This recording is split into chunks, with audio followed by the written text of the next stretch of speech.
اور یاد رکھیں بندے کی اچھا یا برا ہونے کی پہچان اس کی نمازیں نہیں ہیں، اس کے سجدے نہیں، اس کے روزے نہیں ہیں، اس کی دستار یا اس کا جبہ نہیں ہے۔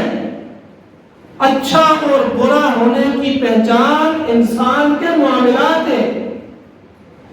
اپنی اس زندگی کے اندر وہ کیسے معاملات کرتا ہے، اس کا لین دین کیسا ہے، اس کا اٹھنا بیٹھنا کیسا ہے، اس کا اخلاق کیسا ہے، یہ معیار ہوتے ہیں نا اچھائی اور برائی کے۔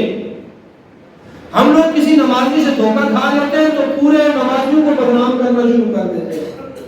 اور یہ اتنا بڑا نمازی ہے، اس نے یہ کر دیا، اتنا بڑا تبلیغی ہے کہ چلنے میں گیا تھا، اس نے واپس آ کے یہ کر دیا۔ ارے بھائی، انسان کے اچھا اور برا ہونے کی علامت اس کی عبادات نہیں ہے، اس کے معاملات ہیں۔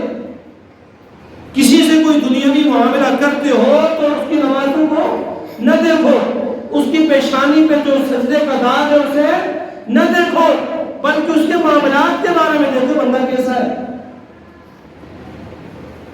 معاملات کی کیسے کرتا ہے۔ ایک آدمی کی تعریف کی غالباً سیدنا عمر رضی اللہ تعالیٰ عنہ نے کہ بڑا اچھا بندہ ہے، ابھی صحیح ذہن میں میرے کو حوالہ نہیں ہے، تو حضور علیہ السلام نے فرمایا تو کیسے کہتا یہ اچھا ہے؟ کہا یا رسول اللہ نمازیں پڑھتا ہے، تہجد پڑھتا ہے، مسجد کے ساتھ تعلق ہے، بڑا اچھا بندہ ہے۔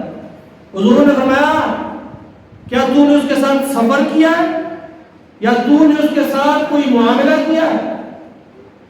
کہا سفر تو نہیں کیا، معاملہ بھی نہیں کیا۔ حضور نے فرمایا پھر تو نے اس کی نمازوں کو دیکھا۔ انسان کی اصلیت پتہ چلتی ہے یا تو سفر میں،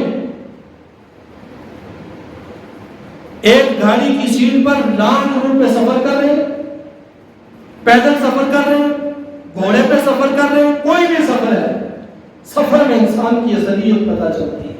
اور دوسری معاملات سے